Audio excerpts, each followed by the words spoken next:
1인 가구, 원둔형 외톨이, 프리타, 뭐 선택적 고립형 인간 등등 여러가지 용어로 이야기하는 표현이 많은 것 같습니다. 스스로 살아가는 데 있어서 삶을 좀 이렇게 두려워하고 더 이상 대외관계를 하지 않고 집에서 6개월 이상 머물러 있는 사람, 그들을 원둔형 외톨이라고 이야기한답니다. 히키코모리라고 얘기하기도 하고요. 일본에서는 이미 사회 문제가 되어서 꽤 많이 사람들이 연구하고 관찰하고 또 어떻게 도와줘야 될지에 대한 고민도 하고 있는데, 한국은 이제 그 원둔형 외톨이라고 하는 존재에 대해서 알려진 게 얼마 되지 않았죠. 그저 가정의 문제다, 개개인의 문제다로 치부하고 말아버렸습니다.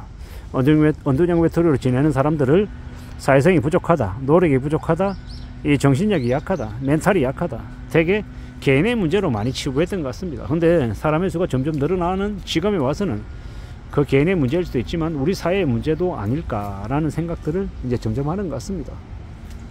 경쟁이 치열해지고 스펙을 더 많이 요구하고 이 양질의 일자리는 줄어들고 사회생활을 시작하지만 블랙컴퍼니 같은 곳에 걸려들어서 가스라이팅 당하고 괴롭힘 당하고 뭐 이러는 이들이 많이 늘어나다 보니까 이제는 원둔형 외톨이에 대한 연구도 관심도 점점 늘어나는 것 같습니다. 그냥 아무것도 하지 않고 쉬었다라고 얘기하는 사람의 수가, 청년 수가 44만 명이라고 합니다. 작년에 비해서 한 7만 명 가량 늘었다고 하는데요. 지난 2014년하고 비교하면 한 2배 가량 있는 것 같습니다. 앞으로도 아마 그 수는 늘어나지 줄어들 것 같지 않고요. 앞으로 아마 살아가면 살아갈수록 그런 이제 이 심리적으로 어려움을 겪는 사람들이 늘어나는 것 같습니다. 공황장애 같은 얘기들도 많이 나오고요. 어떻게 살아야 되나? 우리는 어떤 삶을 좀 추구하며 지내야 되나? 뭐 이런 고민들도 많이 하게 되는 것 같습니다.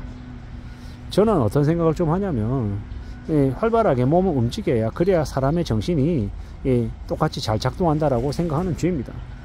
희망이 없다, 의욕이 없다, 의지가 없다, 겉으로는 멀쩡한데 마음이 아프다, 충분히 그럴 수 있는데 뭐 누구에게나 다 힘들고 어려운 상황들은 다 주어지는 것 같고, 또 극복하기도 하고 극복 못하고 좌절하는 사람들도 있는 것 같고, 정답이라는 걸 잘 모르겠습니다. 그냥 저의 이제 상황의 미로 볼 때, 제가 만약에 힘들고 많이 어려우면 정말 궁지에 몰리는 것 같으면 저만의 시간을 좀 가져야 될 것 같다라고 생각하는 거죠.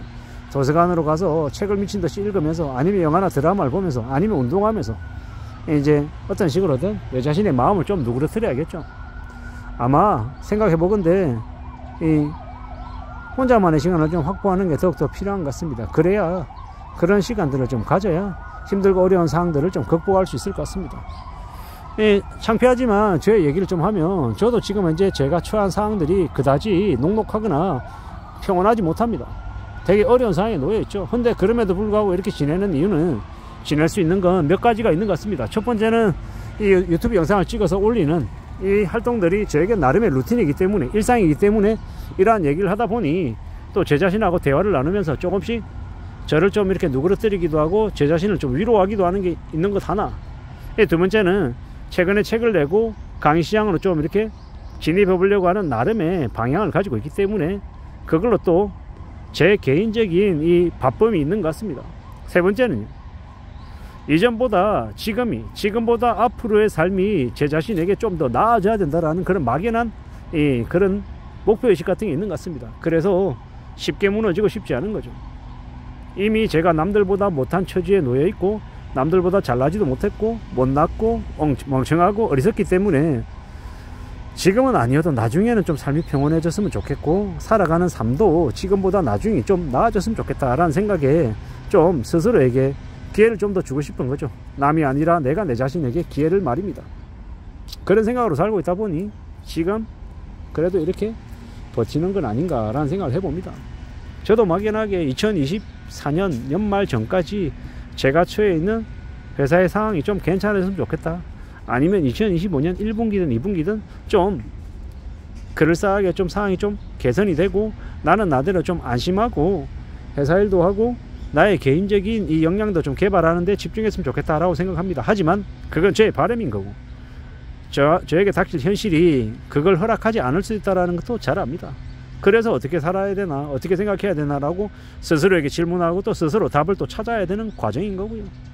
여러 가지 고민들, 걱정들이 분명히 있다라는 거. 원둔형 외톨이, 히키코모리에 대한 이 해결책, 해답 잘 모르겠습니다. 다만 제가 여러 영상들을 보다 보면 그런 사람들을 좀 모아서 같이 얘기할 수 있는, 같이 속에 있는 답답한 것들을 털어내놓을 수 있는 그런 그 언둔형 외톨이들만을 위한 뭐 쉼터 같은 게 있더라고요. 그 안에서 같이 요리도 하고 같이 이야기도 나눌 수 있는 그런 모임 같았습니다. 그런 곳에 좀 갈 수 있게끔 하면 그래도 좀 더 낫지 않을까라는 생각을 해봅니다.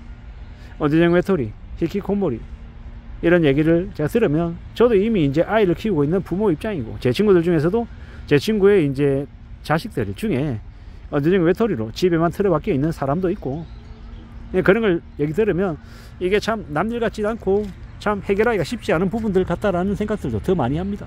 함부로 해결책이 이거다라고 얘기할 수도 없는 것 같고, 겁도 많이 나고 두려움도 많이 생기고, 그런 상황에 놓이면 어떡하나라는 이 걱정이 더 많이 되는 게 사실입니다. 우리가 살아간 인생이, 삶이 그냥 마냥 좀 잘 풀리면 좋겠는데 쉽지 않더라고요.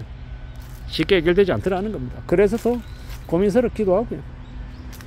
그냥 제가 이렇게 멘탈이 나름 그래도 잘 유지가 되고 있다는 걸 감사해야 될 것 같고, 저희 집 아이들이나 아니면 주변 사람들이 그래도 끈기와 인내를 가지고 있는 사람들이 좀 더 많다라는 것, 그걸 좀 다행이라고 생각합니다. 절대로 포기하지 않았으면 좋겠다라는 거, 내 자신도 마찬가지고 이 영상을 듣는 분들도 마찬가지고, 살아가는 삶을 좀 잘 좀 풀어내고, 때때로 이 안 되는 부분들이 있으면, 해결되지 않는 부분들이 있으면 그에 걸맞게 좀 스스로 해결책을 찾으려고 좀 애도 쓰면 좋을 것 같고, 누가 뭐라 해도 나의 인생이고 내 것이니까 함부로 내 동생이 치지 않았으면 좋겠다 라는 생각을 더 하게 됩니다. 살아가는 현실이 때로는 힘들고 어렵지만, 안 좋고 어렵고 되게 위기 같다라고 느껴지기도 하지만, 그러한 것들이 때로는 우리에게 기회가 되고 또 계기가 될 수 있다는 것도 잊지 않았으면 좋겠습니다. 살아가는 삶이라는 게 참으로 어렵고 막막하고 힘들 수도 있다라는 것, 그렇지만 마냥 힘들고 어렵다라고 낙심하지 말고 또 나름의 길을 찾아가 보자 라고 이야기하고 싶은 겁니다. 그렇게 하다 보면, 그러다 보면 길이 좀 열리지 않겠나 라고도 생각하는 거죠. 살아가는 현실이 내 생각대로 흘러가지 않는다고 나의 인생이 불행한 것도 아니고, 내 바람이나 내 기대가 어긋난다고 해도 어긋나고 난 이후에 또 나름의 새로운 가능성과 길이 열리기도 하는 것이니, 그렇게 생각하고 감사하고 고마울 거리들을 찾는 게 좋지 않을까라고 생각해 봅니다. 험한 시대를 살아가고 있고, 앞으로 언제 어떻게 우리네 삶이 또 바뀔지도 모른다라고 봅니다. 그러니 현재 상황에 맞춰서 하나씩 둘씩 차근차근 잘 좀 채워나가면 좋겠습니다.